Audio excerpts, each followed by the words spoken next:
Oh boy, do we have a lot to talk about. What a week. What a week in Uniball. What a week 4. There's a lot to talk about. There are some big Busy results.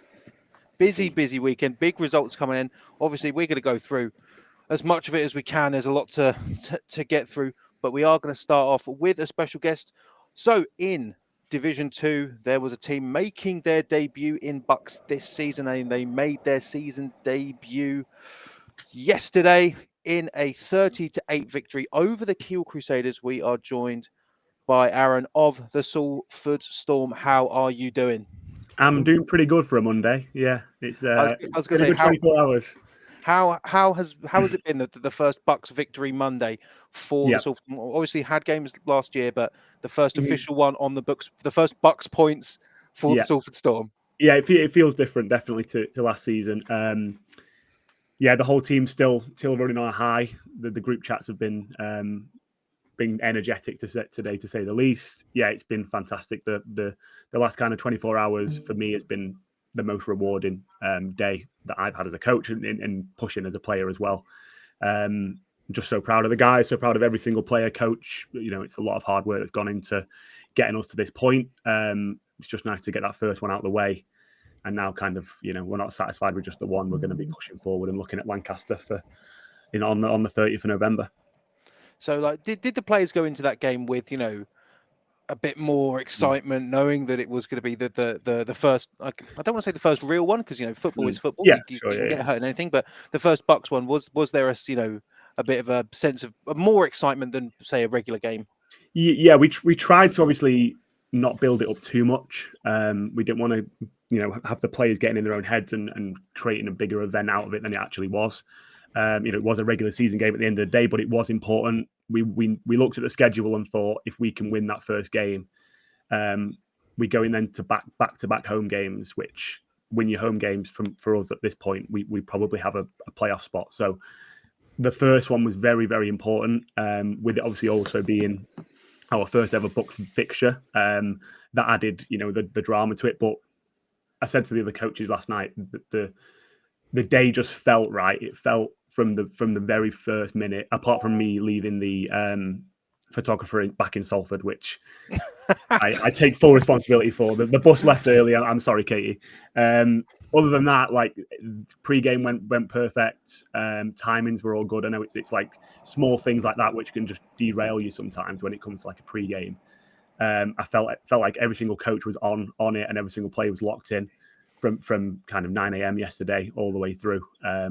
So yeah, it didn't feel bigger than it was. We handled everything correctly, and like I said, just so proud of the players for how they handle it, and the rookies especially. You never know how these new players are going to handle it, and every single one of them absolutely smashed it yesterday. I mean, sorry, go on. Let's Joe. No, go on, let's Joe. I was going to say, in terms of how long has the club been growing to this moment? Because I think you see a lot of teams maybe try and push the Bucks League, and they'll have the absolute minimum. I think I said it in last week's show. The roster you've got is better than most Bucks teams. You've got a really stacked roster. It feels like something that's been worked on for not just a couple of years, but for even longer. So, quick history. Basically, the team was formed in 2017. Oh wow! So it was formed as a society to begin with, of just like NFL fans. They were throwing the ball around every week. It wasn't anything structured or anything like that. The team came about around 2017, 2018, and we actually got in a position to be in Bucks in 2021, and then obviously COVID hit. So we had a friendly against the MMU Eagles in February 2020, which was literally the month before COVID. And we had the squad then, we had the kit, everything in place to go into Bucks that or do our associate year, should I say, the year after. And then obviously COVID hit, it literally set us back 3 or 4 years. So I coached at Salford during that time, and then I went on to coach for the MMU Eagles for a few years, and then was asked to take over back at Salford beginning of last season. And for me, I didn't want to spend 4 or 5 years getting back to that point of being ready. So it was a really expedited process to get coaches in, players in, just get the whole setup ready to go to get into books the year after. But that was the goal. That was the 3-year plan. Was we literally have 1 year associate. The second year is establishing ourselves and pushing for playoffs. The third year is getting promoted. That's the 3-year plan. We're on track for that so far. We know we've done kind of the first 18 months of it. And yesterday was a good start for that second season, but it's certainly not done yet. It has been tough. The big priority was getting the right people in. And I've been very, very, very lucky to get pretty much 100% hit rate with coaches. Whenever they've come in, they've absolutely smashed it and they've been perfect for the program. I see myself as an okay judge of character, but not that good. And to have 20 odd coaches coming in over the last year or so, who every single one of them has given everything to the team, no matter where they are in the coaching structure. So I've been looking at that aspect, and for me, recruitment, like you say, is for me, it solved 9 out of 10 issues a team has. If you can get players through the door and give them a reason to stick around, that solves most of your issues. Depth issues, injury. If you have injuries, you've always got those backups. Finances, it solves that as well. Getting membership money in, it solves everything. So for me, I put a lot of emphasis and a lot of effort and resources into recruitment. And that's gone really well this year. Like the rookie class this year has been, in my opinion, the best I've ever seen from a uni standpoint. I know even at MMU. So those guys yesterday were fantastic. I think we had 5 out of the 9 starting line with rookies, and they played pretty much every single snap and didn't put a foot wrong. So, yeah, like you say, recruitment for me is the biggest thing. So obviously within your division, only 4 games. Yeah. Do you look at that as a team who's coming into the league in their first season as a good thing or a bad thing, because you want to give these players who maybe have been on the team during associate, they're not having as much game time as other divisions? Yeah, sure. For us, it was a good thing because we did 4 games last year for our associate year.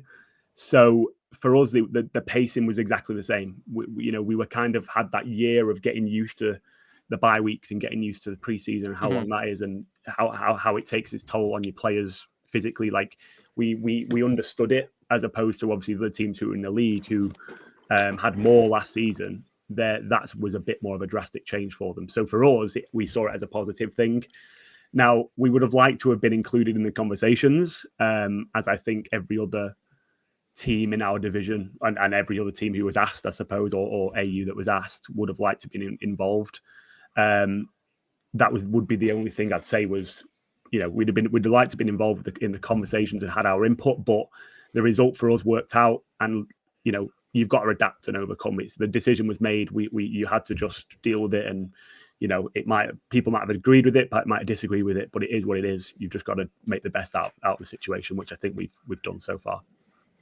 And I mean, one thing I will say, like looking at Salford as they've grown, is that they do seem to have an air of a bit more professionalism about them than some other, Division 2 teams. Like, what has sort of spurred that on, and what has been sort of your inspiration to sort of interject into the league, like more professionally than some other teams? To be honest, I think it's just a little bit like fake it till you make it. Like social media stuff, like it has such an impact that if you can make yourself look bigger and better than you are, it just attracts players. It attracts new players and rookies and that sort of thing. Like like I said, we put a lot of emphasis on being structured and having that kind of ethos in place. But we are just a Div 2 team at the end of the day. We're not. We're not UWE, we're not Nottingham. We are a Div 2 team. So, but if we can make ourselves seem enticing and seem kind of well organized from the front end, then it makes everything easier bringing new players in. And that's not to say we don't have everything in line. like I said, we've got a lot of help. There's a fantastic committee led by our team captain, Ben Godfrey, who makes my life a lot easier. And like I said, the coaches we've brought on board, it just makes everything easier, getting the right people through the door. So yeah, I'm not here to say that we're not organised, but it might seem like from the outside that we are more than we are. Well, I tell you what, you did a great job. You did Thanks. an absolutely fantastic job. So moving on to the rest of the season, obviously Keel's out of the way now. The first game jitters are out of the way. The next one, big game, Lancaster. Obviously, Lancaster last year made the playoffs. They were obviously like my pick, my infamous lock to get promoted. They obviously didn't, but I mean that's a big game, and you know, not to disparage Keel or anything. No, I'd say a little bit different gravy. Yeah. In terms of the Lancaster Bombers, how's 100%. that game looking? Obviously, I know it's Monday, but how are you feeling about that game? No, we're excited for it. We think that's going to be a real true test of where we're at. Obviously, like you say, no disrespect to Keel, but you know, we were expected. I mean, I know you guys all picked us to win without ever seeing us play, so thanks for that. But we don't know anything here. We went into that confident and we executed everything we wanted to execute. Now, obviously, moving like you say into the Lancaster game, it's going to be a different kettle of fish when it comes to the quality. So for us, that's the real test. We are at home, which has its advantages, but we know that Lancaster are going to travel with a lot. It's probably going to be the biggest roster on either side in Div 2 Uniball history, with probably about 100 players on in total. So, you know, it's going to be tough, but that's who we want to be playing. That's who we want to be beating. And if we can put on a good show and a good performance against those guys, we know that we are where we are, and we're on our way to achieving our goals for the season. But I know that Coach Lee Hall has everything ran tip top over there, so it's going to be tough. I'm confident in our guys. We've got 3 weeks now to prepare and improve on mistakes that were made yesterday, because we were by no means perfect yesterday. It was a tough game, obviously, in the muddy conditions, but we made mistakes and we want to correct those. So we're going into that Lancaster game, going for the win. Like I said, we're not here to just compete. Every single player on this team is ready to win each game, and that's the plan. So in our pre-season, of far too early pre-season predictions, fair number of some of the people that we asked, including the DCS South, so me, SJ, Cam, Jamie, they had, I mean, there was a couple of Salford winning the divisions, but what would making the playoffs mean to you in your first ever season in Bucks? It would be massive. I can't remember the last time. Well, I doubt it's ever been done that a new team has ever made the playoffs in their first season. So it would be huge. It was a lofty goal that we set ourselves, but like I said, we didn't want to just come into Div 2 and just exist in the division. Myself, the coaches, the coordinators, so Dan O'Connell and Phil Moss, we're all in the same mindset that we're here to win. They've got that mentality, and we're trying to pass that on to the players. And pretty much every rookie that turns up and sticks around with us, you know, has that same mentality. So it would be huge, but it is the goal at the end of the day. We're not, you know, like I said, we're not just here to compete. We're here to properly win and make our mark. So the next stop with that is Lancaster on the 30th. So me and SJ are going to dive into the rest of the results for this. So I'll give you the opportunity, promote anything you like, socials, where people go into the game, whatever you want. Yeah, so social media is at Salford Storm. Next game is the 30th of November versus Lancaster at home to at Bellevue. So in Manchester. So that's our next game. Shout out to all my coaches, all my players. This would not be possible without you guys. And yeah, thanks for the support and having me on, guys. Much appreciated. I've also just one question before you go, because I wasn't sure if it was definitely confirmed Bellevue. Yeah. What's that like? Obviously, you know, D2 side playing playing in one of the better places to play in the UK. How do they feel about that? That's pretty cool. Yeah, they're excited. I mean, everyone thinks there's some master plan with that. We just booked it. Like, it wasn't like like we want to give obviously so we were told this is our last year without getting a home field at the uni. So we wanted to give our players the best experience possible. Like, if we've got the opportunity to give them that experience of playing in a stadium, potentially having fans there, giving them that kind of game day experience that you might see in America and that sort of thing, why wouldn't we want to do that? That was it. We literally just rang them up and booked it on 2 occasions. So sometimes, there you are. Sometimes, ladies and gentlemen, it's just that simple. It's just admin. That's it. You just got to be good at admin. Admin. I will say in the Instagram comments, you are being told to plug the TikTok as well. Just Oh, sorry, plug the TikTok. Yeah, shout out to Amber, social secretary, social media sec, who's heavy on the TikToks. They are good, to be fair. I'm over 30. I don't know about you guys, but I don't get TikTok. I don't even have it installed, so I can't even watch them when they get sent to me. But shout out the TikTok as well. Yeah, shout out to everyone. I'll have a look at the TikTok now. Is it at Salford Storm? Just for... Yeah, I think so. Yeah, I think we posted one today. So yeah, she'll enjoy a follow from you guys, I'm sure. Yeah, my TikTok at the moment is just solely Uniball. It's weird. Yeah. That sounds like you don't agree with that. Should be the case. When there's some teams that should be doing more on the field. Fair. I'm looking at you, Kingston. Thank you very much, and congratulations and good luck for the game. Obviously, when we get to the preview before, we obviously will cover Salford versus. No worries, Ted. If you ever want to come down to a game, let me know. We'll get the autographs ready. We'll get them. Get you signing autographs out front for us. I know those signed pictures go for a lot. Anyway, they do. And I've got a big one. I've got a big one ready for Matt Dowling. He's gonna number one fan, Matt Dowling. He'll love that. Thank you very much. We're gonna dive into the help. Cheers, coach. See you later. So obviously, Aaron, they're on from Salford. I mean, one of the good stories to come out of Uniball this year, and we're only in week 5. But speaking of some good stories, we got some absolutely cracking results. We're going to go straight into the National Premiership. Once again, in their first meeting of the season, the Nottingham Gold triumph over the UWE Bullets by just a single point. SJ, what do you take away from that? We've been here before, haven't we? We have been here before. We've been here before. I've not watched any of the game, but from what we've heard, it was pretty back and forth. I think Notts just took their chances when they got it, from the sounds of it. But I mean, come on, that's you can't get any closer. Listen, you can't get any closer. And again, it's just strange how it's happened again in this same way. But obviously, this time, Nottingham, they need to capitalise on this because last time they lost the second fixture, and then going into that final where it wasn't the same UWE team they were facing in, I believe it was week 2 of the season last year at Hillside Gardens. Yeah, it feels different, this one. It does feel a bit different. It means, obviously, UWE have got their players, obviously.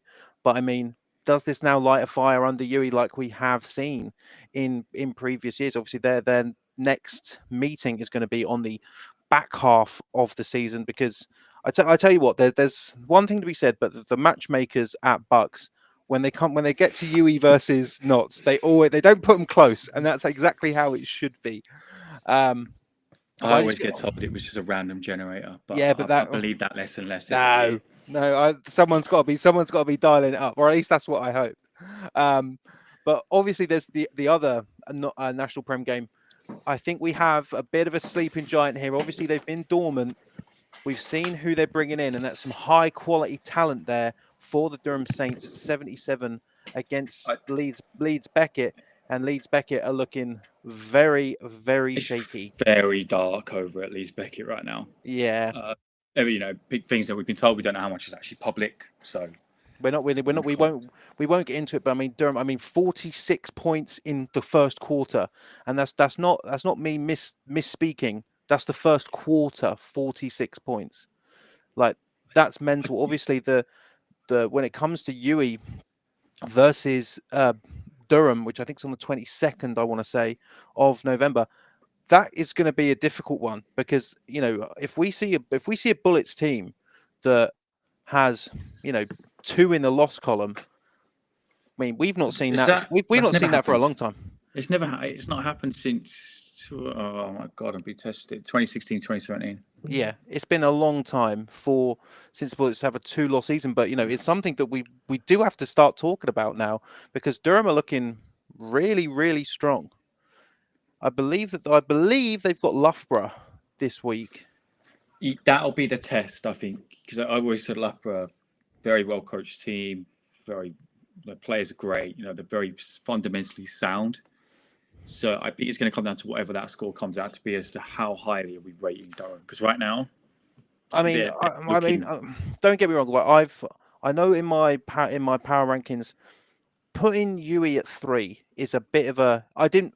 Have you my ever heart- done that? No, my heart was like, oh, this is a bit tumultuous, but I just like with Durham, with these signings, 46 in the first quarter, 77 against Beckett, and then losing to not by a point. Don't get me wrong, but sounds right now not in gold. They're top of the table again. Can they hang on to it? Because obviously it's not just UWE versus Durham. It's going to be Notts Gold as well. And as we've seen in the last few seasons, Nottingham and Durham may be a more that's not true. I was about to say a more hotly contested rivalry than the Bullets and the Gold. I wouldn't say that's correct, but it's certainly up there in terms of rivalries. It's too late to call any of this, isn't it? Right now, I Yeah, think it's still it's I don't know when maybe I'd say when we get to Christmas break. That's when we can start Christmas. Definitively doing this, right? Christmas, yeah, because we've made some calls. I mean, I did last week. We've made some calls, They've gone very wrong this weekend, just gone. So Premiership South, Cardiff 6, SGS 14. I mean, Cardiff had some chances to walk away with a home victory against the SGS Pride, but the Pride managed to keep it 16-14, walk away undefeated going into their big game this Sunday against Brunel. I'm still impressed with the Cobras. I know they're now 1 and 2. I'm still impressed with them. Yeah, it's starting. I mean, we've now seen all 5 Prem South teams play. I can't figure out the order. I know one spot. I'm not saying which end, but the rest of it, I don't know. I'll say it. I'll say it. I'm ready. I'm ready to dial this back, ladies and gentlemen. If you were here when I said this the first time, back when I had blonde hair and I lived in Coventry, and my knees were slightly better than they are now. You ready for this? You ready for this, SJ? I think Coach Ayob is watching this as well. No, so he's gonna join. yeah, no, I will come if they make the playoffs. I'll come to the first game again. We will do this again. I'm sorry, I didn't expect it. It might be up in Newcastle. 0-3. Oh, I've said it now. I'll go to it. Well, actually, I probably won't because I might be live streaming another game at home for another team on the other side of the. Stats that came in. Yeah, who's that? Oh no, I'm not going to say. Yeah, I'm not going to bid farewell to the U yet. You just bottled it. You just set up like you were going. Oh, you're a bold job. I bottled it. I've bottled it. I need to see how they do against Exeter. I mean, let's get on to it. Brunel Exeter, bit of a tougher game than Brunel were expecting. Exeter, they've had this time to prepare. Exeter's defense looking good. Offense as well. 20 points on Brunel when they've only allowed 1 touchdown in their games against Cardiff and against Portsmouth. I rate that Exeter team really highly. I was watching it back today. And I think what I've noticed with that Exeter team is they don't miss tackles. No. Like there were some unbelievable tackles from them. Yeah. I think it took more than it has in the other games to get over the line with this one. But I can see this is where I'm like, I don't know what the positions are. Because I think Exeter could beat Cardiff, but then I also think Exeter maybe beat SGS. I don't. For my power rankings within the Premiership North and South, only one bit of movement, and that's moving Exeter in the middle of the pack, just above Newcastle. Obviously coming off a loss. When it comes down to, I believe it's the 22nd of November as well for Cardiff versus Exeter, which that could be, a fantastic game of football. Both, two coaches that know each other, obviously, Jack Mullins and Sean Vaughan Cardiff and Jack Mullins at Exeter. You can't say anything that Jack Mullins hasn't done a fantastic job. First game for Exeter, and they're looking, probably giving Exeter a bit more credit than maybe we thought at the beginning of the season. Yeah. Great memes as well, by the way. Great. Yeah, memes. That's the communication tool. So moving on to the north, the defending champions Warwick Wolves do outlast the Northumbrian Mustangs 24-7. It seems to be that there's just within the scores between the Premiership South and the Premiership North, there's more big scores in the South. It's looking like anyway. It tends to be a little bit close. Yes, it is. Yeah. There's not a runaway winner in the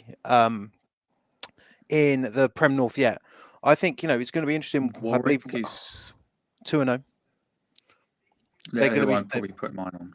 They're probably good money, but I'm still interested to see what the Newcastle Raiders can do. Obviously, they've had a big layoff since their Week 1 victory over the Leeds Griffins, but they're facing NTU this weekend, I believe. I think I think that's a great game to really figure out who's going to be maybe challenging. Obviously, in the playoffs and having a home game is going to be between Newcastle and NTU. I mean, saying that we're going to have Newcastle in this position, but the relegation battle for the Prem North, it's quite strange, because you've got Leeds at the bottom, but I'm still not ready to give up on the that as well. It is. It's the same for the South. Like, did we really think Portsmouth would be, because there's 0-3? two semi-finalists, right? Is this two semi-finalists we're looking at right now? Yeah, at the bottom? Yeah, because Leeds lost to SGS. Yes, and Warwick beat Portsmouth. Exactly right. So, a bit of a turnaround for both of them. It's going to be interesting to see what Newcastle can bring to it next week. But obviously, we'll get onto that on the preview show on Friday. Scottish one. It seems as though that the loss, the injury to the QB of the Glasgow Uni Tigers, it's really making them suffer. It's really making them suffer. Heriot Watt did have a lead in this game, and Heriot Watt we spoke about as a smaller uni. Not that the bubble has burst, because Heriot Watt have sort of been in and out of doing things over the last few seasons. But Glasgow taking away the victory 19-12. I mean, it seems like a good escape there for the Tigers. Yeah, it was looking, I think, from what we were being told. I thought Heriot won it, to be honest. Yeah, so did I. And then got home, woke up from my 12-hour-long nap, which ended up being for the night, and saw that Glasgow had won. So, seems to manage to get it to click in the end, but again, QB missing is I think is depending on how long is he out for. Did we get told how long he was out for? Not, I believe we did, but I can't remember off the top of my head. Yeah. But it's going to be a while. And before we say Leo, I was tempted to, but I'm not going to. But I was tempted to. Yeah. Obviously, Scotland, who have they got next week? Scotland next week, this Sunday, Edinburgh versus Napier. Big game. The big one. Big game. I mean, I'm not sure what the name of that match is. It's not like Clash for the Castle or Battle for the... But I'm not sure if Heriot Watt's in that as well, because they're technically in Edinburgh. I forget what the name of the game actually is, because I like games with names. Games. Northern 1, Lancashire 50, Edge Hill 0. Obviously 55 against the Liverpool Raptors. I'm sure if Jamie was here, he'd love to absolutely pile on the Raptors, but I mean, not too much surprise there, I'd say. No, it seems Lancashire took it personally after that first week of not playing the team out, and they've now gone, okay. We're gonna lock in if can't say I'm surprised again. I don't think have Edge Hill scored yet. I think Edge Hill got MMU this week. Interesting game for Edge Hill, but on the flip side of that, Manchester Tyrants 21, Liverpool 7. What are we thinking about the Tyrants here? I think they're a sound team. I think that as well. I can't say anything, good. I think they're good. Obviously, I do worry that for some reason I've got it in my head, and I've had it in for the past few years, that MMU will continue to evolve and get better, whilst Manchester will just sort of maintain their goodness. But given how close that game was last week, I'm interested to see if MMU can, push themselves into the second playoff spot in that division. It's a weird one, because when I think of Manchester, I realize how we're getting old with doing this. I can remember when they started to announce signings, or started to pick people up. Yeah, fit within that Manchester era of seeing how far can they actually go. I do think they're the second best team in that division. Yeah, but how far can they go in the playoffs? I don't know. I mean, that's the question. I'm always like with the playoffs, especially in the north, with Napier and Lancashire, not to disparage anyone from the Midlands, but I don't think there's like a proper powerhouse team from the Midlands. Good teams, don't get me wrong, but it's between Lancashire and Napier. But the thing is, that comes from the Prem. That comes from Prem National being made, doesn't it? A lot of those Prem North teams were the powerhouses in that Midlands. Yeah. I mean, realistically, last season, if Warwick stayed in that div, then Warwick would have definitely been pushing for promotion. Whereas you look at it now, like the only one that's sort of like, for lack of a term, like an old head in that division is Hallam, but they moved down from the Northern. And then you've got Green as well, Leicester, who are not struggling, and then Derby and Sheffield coming up. It's sort of like the newest division in terms of people joining It's it. not what it was 4 years ago, basically. No, and and Hallam's the one that's been, realistically has been the one that's been in Div 1 for the time that the Green, the Braves, the Sabres, and the Longhorns have all gone up. Everyone's gone somewhere, and they've kind of just they've gone, we're all right here. Everyone's all right. Well, you said that they made the playoffs almost as much as Brunel did, apart from the time they went up and then came back down. I was gonna say that they've made like 8. I mean, the playoffs like every year, bar one, I think. In the last I think that's true for Hallam. Yeah. Yeah. They very much are Brunel North. So you're gonna bite on? No, you're not. Lame. I need to bite on it, mate. I'm looking at the league table right now. It looks quite nice. Derby Braves versus the Longhorns. Derby Braves versus the Longhorns. Derby pick up the 25-14 victory over Leicester. Leicester fall to 0-3. Again, given that double relegation that is happening between the Northern one and the Midlands one. When you get to 0-3, it gets a bit shaky. Especially when even if you're like starting to claw it back slightly, because of that double relegation, it's very it's very, very difficult to sort of dig yourself out of that hole. But I mean, 14 against Derby. I think there's a very interesting game happening this weekend. We'll touch on it on the preview show on Friday, which I'll keep plugging. It is Sheffield versus Hallam, which is a good game. Back. It's back. Wasn't that Flag Bowl a few years back? Yes, it was. Yeah, I had someone talk to me about that at Explosion. Actually, Explosion was great. We'll get on to Explosion. But I was the only one to pick Hallam, but they lose to Nottingham Green, 24-16. I think I'd love it if Nottingham Green can keep this consistency the whole way through the season, because then I think they could really shut up this narrative that we've just spoke about, that there is no powerhouse in the Midlands, and it can if there is going to be one candidate to be a powerhouse in the Midlands one, it's probably going to be the Nottingham Green. But I mean, they've still got something to prove to the Nottingham Green, but I mean 2-0, it's looking good for them, and a win over Hallam as well, considering that the last 2 times they met last season, including the playoffs, Hallam did beat them. So it's good to get that back. But then again, Hallam beat them, although Green beat Hallam the first time around last season as well. So moving now southernly, the Barracuda do manage to get points on the board against Bournemouth. Bournemouth 48-8. Now currently only sitting on a -1. I keep forgetting that. It's happening. It's happening, isn't it? It's happening. They're doing it. They are doing it. Objects appear closer than they may be. Sorry? They're a bit closer than everyone thinks. Yeah, they are doing it. All of this sort of thought about if they drop a game. No, I don't think it's happening. They will. I mean, especially as for me anyway, especially because Bath beat Southampton. Jamie was absolutely correct in his analysis there, saying that was probably going to be the most even game of the weekend, and the Killer Bees walked away 17-13 over the Stags.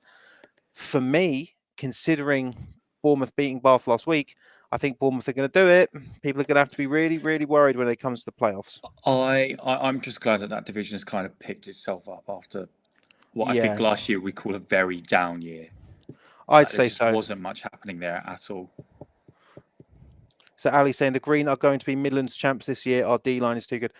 That generally wouldn't surprise me. I think for the majority of our preseason picks, the Green were the consensus. Again, I'm still interested to see what Hallam can do, but I've got to take my humble pie here in picking Hallam. But yeah, back to the southwest. I mean, Bath and Southampton.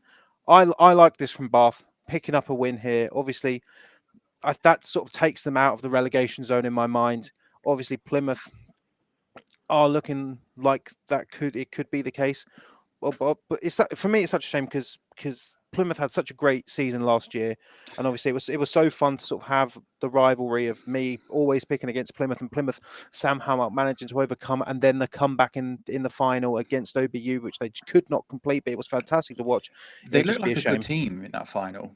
They So did. I'm surprised that they were in the position they're in at the moment. But again, don't know what happens over the summer. How many people are actually left from there? Exactly right. It's going to be an interesting one, and I believe that I think we can sort of have a bit more insight into it as the Plymouth play Bournemouth this weekend. If that gets a bit too out of hand for the Blitz, then I think you maybe can obviously you put them into the I'm worried. You put them into the Yeah. I'm worried part, So we're calling it really I'm worried zone. And well, we're going to talk about a team that's completely out of the I'm worried zone. Brighton Panthers. Well done.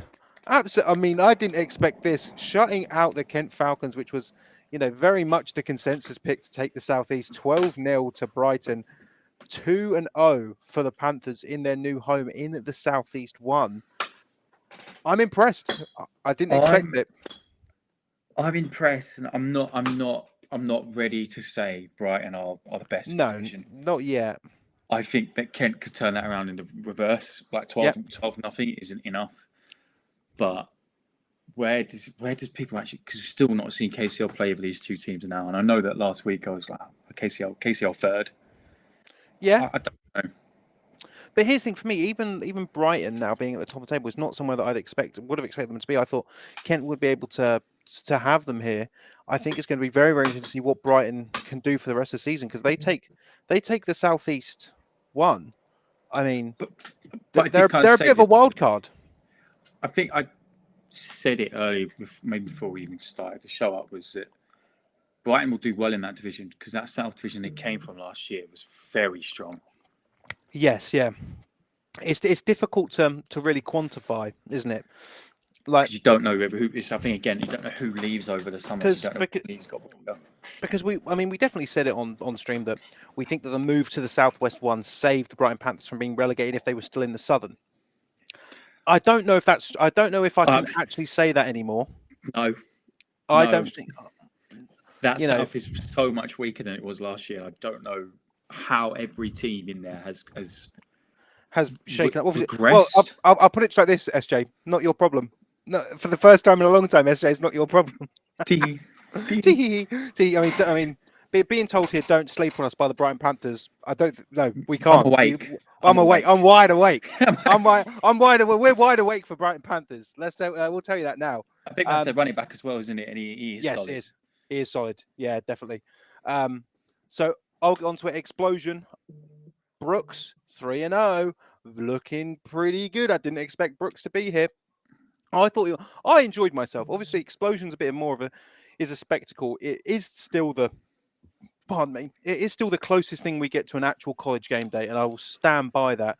I was on the OBU sideline, and there were people in the crowd very much being horrible to the OBU players, and I'm there to did Niall bite back at any point? Let's get to the point. To be fair, they weren't picking on. They weren't going like, "Hey, number zero." They weren't saying that to them. But I mean, get a job, number 0. But here's the thing: I was impressed with OBU, and to be fair, I was impressed with Birmingham.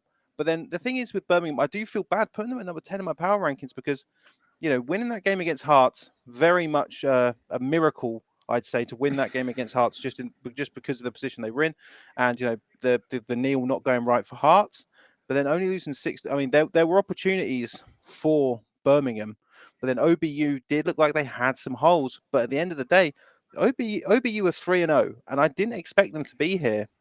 It's really weird because we're one miracle play away from it being Hearts 2-0. OBU 3-0 and Brum 0-2. Yes, yeah. So I don't know what's going on in that division. But I'm impressed. Like when it comes down to OBU, what about the OBU O line? I mean, is that the centre and left tackle in the comments right now? Definitely is. Yeah. I mean, I can't say that I'm not impressed with OBU, and if they can win the division, that's going to be fantastic. But I mean, what is it? They're one Hearts victory away from running the first half of the table. OBU can do that. I mean, as far as I'm concerned, there's no question that they have to be in the conversation when it comes to obviously not just winning the Southern. You can say the P word. Yeah, I am actually. Yeah. Yeah, I think that it's not ludicrous to say that the OBU could challenge for promotion. I said to Niall, I would absolutely love them to do back to back. I'd love it. It'd be great. But they're not. You're not allowed to do Div 1 without having a bit of heartbreak. You're not allowed. Well, this is because when you look at like the teams who have got like big undefeated runs here, Sheffield Sabres, OBU, Brunel. That's what it is. Are they the last 4 standing? I think so. Is there still 4 streaks? Well, I don't. There's 15 and 0. There's no, 14 it is. and 0. There's 12 and 0 in OBU, and then Sheffield is 10, 11 0. I think so. Something along those lines. They played 2 in Div 1. Yes. 11 and 0 then, yeah. Are they? Let me look at my. Oh, they haven't played this week. My big game this weekend. You have to wait to the preview shows. We talk about the win. Again. I'm impressed with them. I think, Birmingham. I'm still not going to say like Birmingham are bad. It's just factually not correct. But I mean, I haven't watched the game. I will go and watch it. I mean, very, very even. I mean, the run game of Birmingham was getting through. I think OBU will have to sort of let that one. They are going to have to realise. Obviously, I don't know if it's the case. I did speak to some Birmingham players afterwards who, they did say this wasn't a complete Birmingham Lions team. There were some people missing, but I mean, when the time comes around, I believe it's the 7th.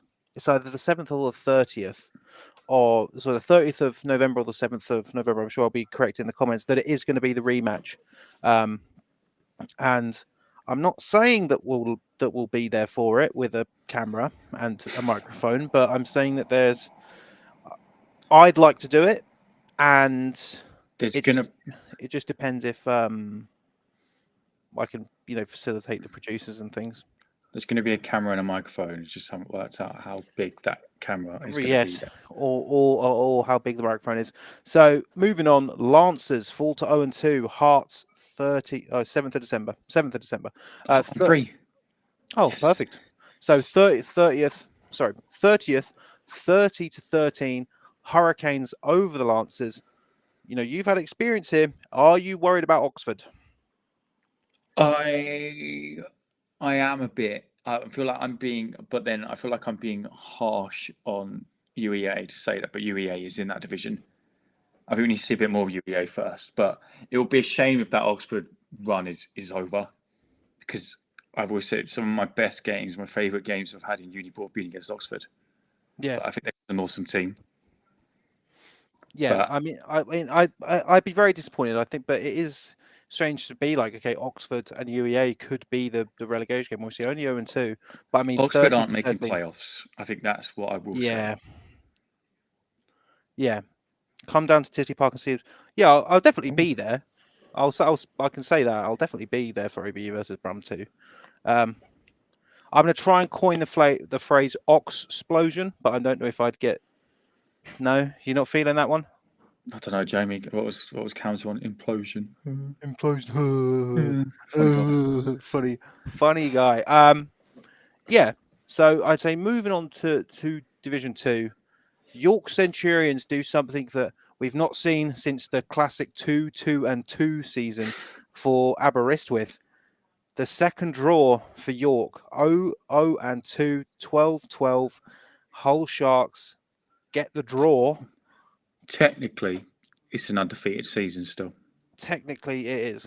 I did speak to Coach Conor McPherson for York today, and I think bewildered is the best adjective to describe him.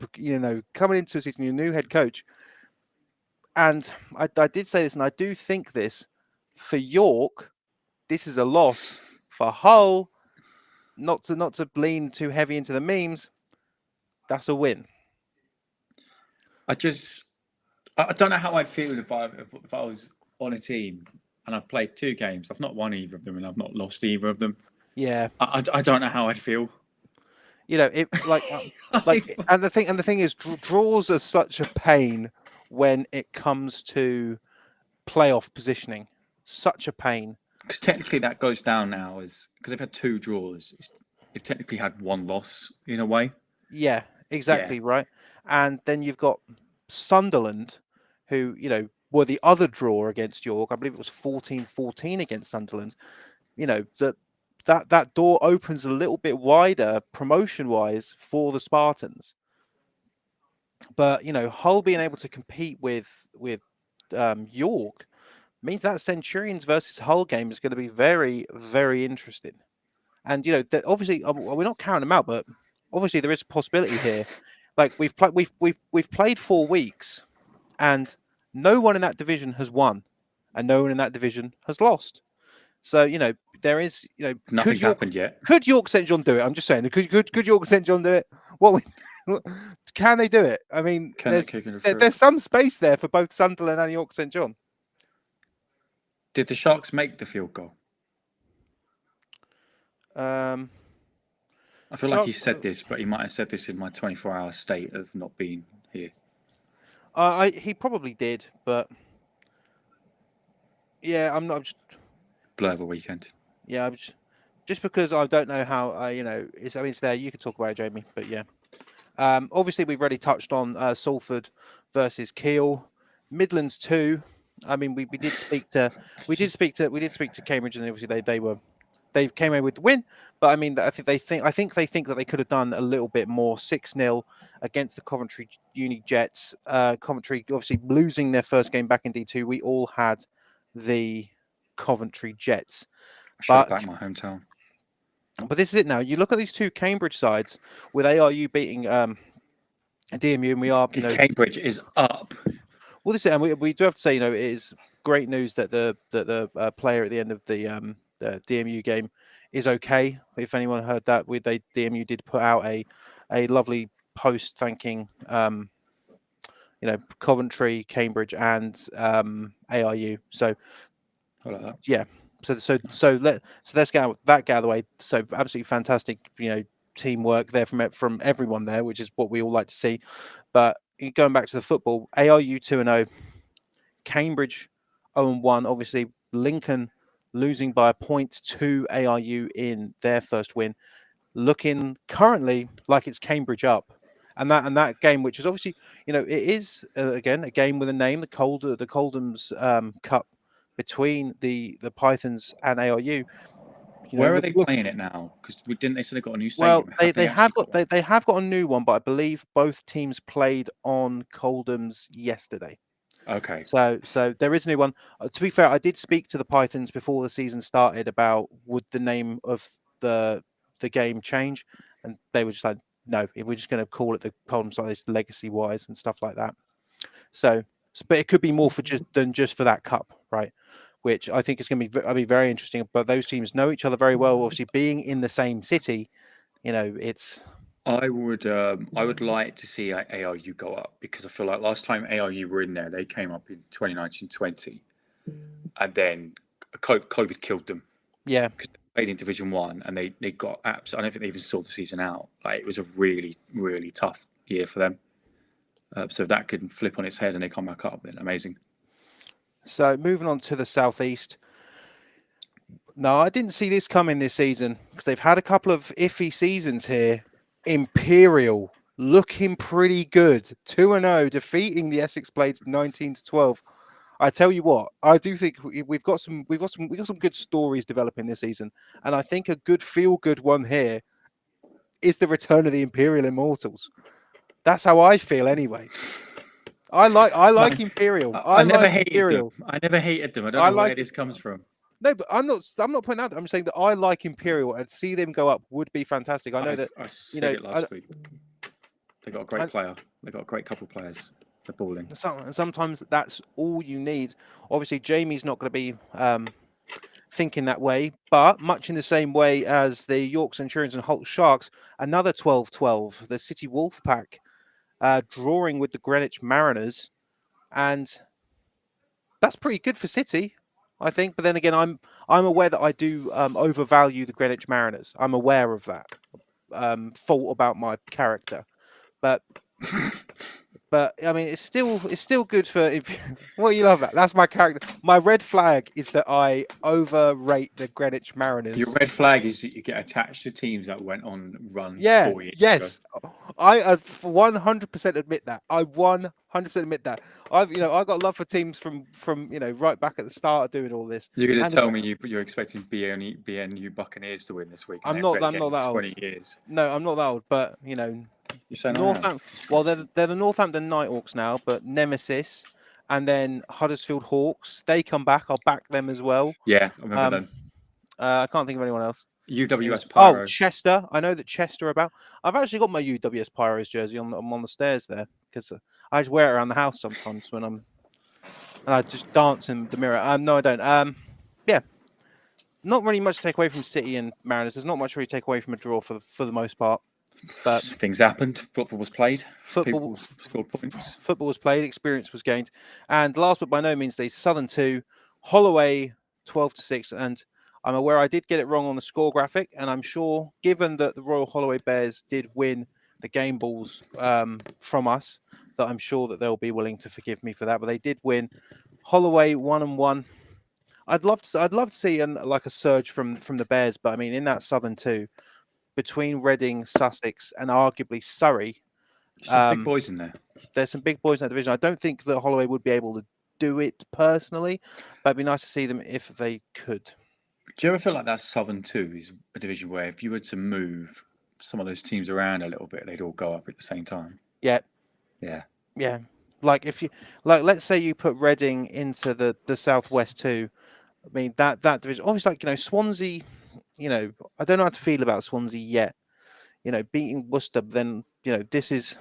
I mean, this week obviously we'll get into it in the preview show on Friday. It's 6:30. It's Worcester versus the Bullets, and at home as well for Worcester. I mean, if Worcester, can get that done, then that's shake up the division. Sorry, as we said Bullets, I was like, hang on a minute, how are those two playing? Bullets 2. Bullets 2. It's gone horribly wrong. But it's gone horribly wrong. Yeah, but I don't know. I need to see more of Swansea before I can be like, oh. But I do think that Bullets 2's game and the Titans game is probably going to be for the championship. But I say if you move Reading in there, I don't think they'd have as easy a time as we may think. But then who would you move into the southeast out of that? Yeah, true. Like Sussex and Brighton are close enough to each other, aren't they? Like. Yeah, I think Sussex have been my number one team in Div 2 throughout this season. I know we're only in week 4, but they've been my number one Div 2 team. I'd be surprised if they win. I'd be surprised if they don't get promoted this year. But I think that there is a possibility that even if they do go up, because they've been right on the edge of Div 2 a few times, that they'll be going into the Southern 1. And, that's not a division you want to go into half-cocked. That's not where you want to go. So, yeah, I mean, that was week 4. And, I mean, what a week. Good week. What a week. Good week of Uniball, I think. We've got shocks all over the gaff. Obviously, it is going to be the preview show on Friday at 6:00. Do stay tuned to our hardest division in Div 2, the Southern 2, definitely, yeah. I think that's been the case for a long time. Yeah, I'd say that's 100% correct. Yeah. Yep. So do stay tuned as we will have our. I will be spending an hour to tell you why Bruno versus SGS is the best game. Yeah. Our Had a Day posts are going to be coming over the next few days. So if you put up some big stats, you want to send them our way, then a new lovely graphic will be handmade by me for you. Unbelievable stuff. So no live streams this week for us. Brunel are away at SGS, but that game has been streamed. So I mean, if you're not playing, that's a game that you should tune into. If you're in Bristol and you're not playing, go watch it. Yeah, definitely. Hurl abuse at me if you want. Hurl abuse at him. You He'll be wearing his big SJ jacket, which he always wears. You know. No, you've seen I wear my black coat now. Nice. Told to look like everyone else. Nice, yeah, because it's silly. Yeah. But I mean, obviously, we'll talk about all the games happening on a Sunday, on Friday. I can't think of anything else we've got. I mean, thank you for everyone for entering the competition. That's now drawn. I think everyone has claimed their prizes. I don't have to think about that one. Yeah, that's it. I've got nothing else to plug. I know we plug a few things. No? Like, Happy share, days. and subscribe. I don't do that enough. Yeah, subscribe, please. Subscribe, like, and subscribe. You don't have to share it because I know that some people in your life might not care about Uniball. So like and subscribe, but you don't have to share it. You know, that's it. But if you want to, do it. Oh, and there was some. Does that mean Tebs is on the road elsewhere? Yes, and I'll announce that on Friday.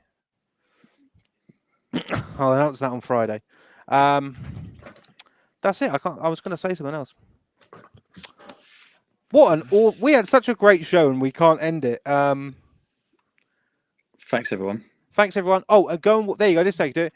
If you didn't watch Brunel versus Exeter or Brunel versus Cardiff, for that matter, head over to the Depth of Chart Sports YouTube page where you can watch the condensed game, where it's all the big plays. And in that Exeter Brunel game, there were a lot of big plays. I mean, if you have got the time, I would go back and watch that one because it was an absolute corker. We will see you on Friday at 6 or 6:30 for our Week 5 preview show. Thank you all very much.